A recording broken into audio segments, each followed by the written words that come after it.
The rain tasted of rust. Elias Thorne spat, wiping his mouth with a grimy handkerchief.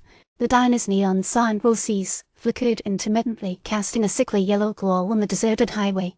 Hero was stranded in Harmony Creek, Indiana, population 1842, with a busted axle and a gnawing feeling that he was being watched.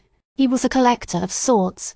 Antiquities, curiosities, oddities, anything with a history that whispered of forgotten lore. He'd been tracking a rumor for months, a local legend concerning a peculiar music box, said to be crafted from a meteorite and imbued with unsettling melodies. The locals called it the Star Singer.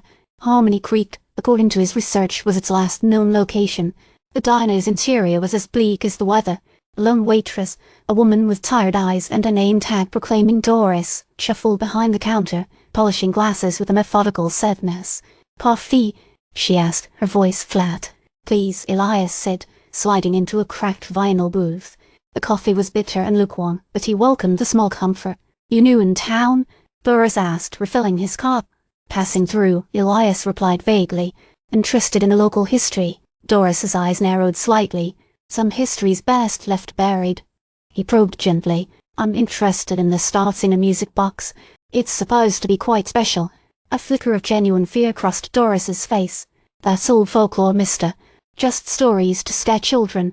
Best not to go poking around in things you don't understand." Elias smiled, a practiced expression of polite disinterest. "Just curious, man.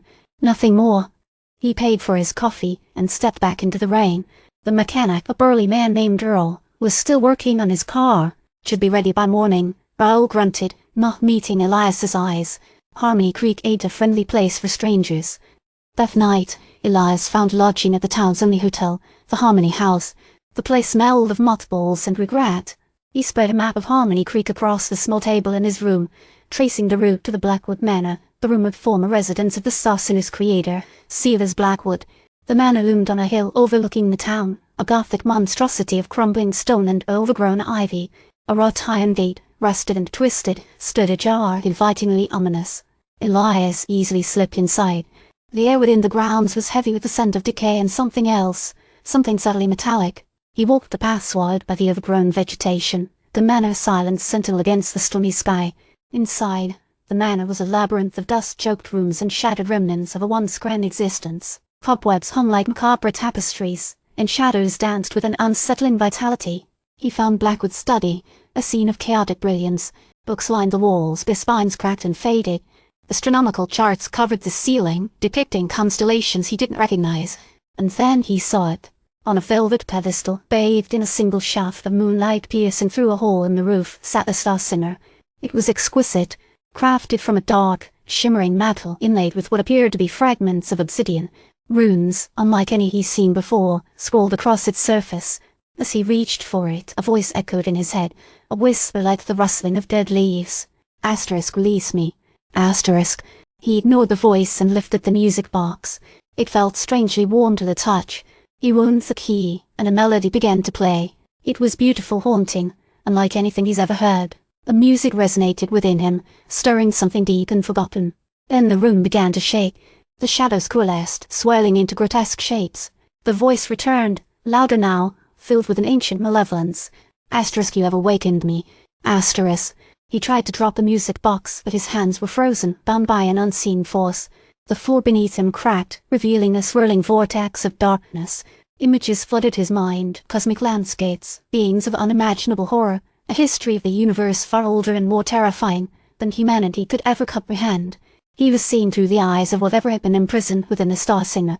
It wasn't a musical artifact, it was a cage, a prison for something ancient and malevolent. And now he had opened the door. A tendril of darkness snaked out from the vortex, wrapping around his arm. It pulsed with an unnatural cold, draining the warmth from his body. He felt his consciousness slipping away, merging with the alien mind within the music box. He tried to scream, but the sound was swallowed by the encroaching darkness. His last coherent thought was a bitter realization. He wasn't a collector of antiquities, he was a pawn. A fool drawn into a cosmic game far beyond his understanding.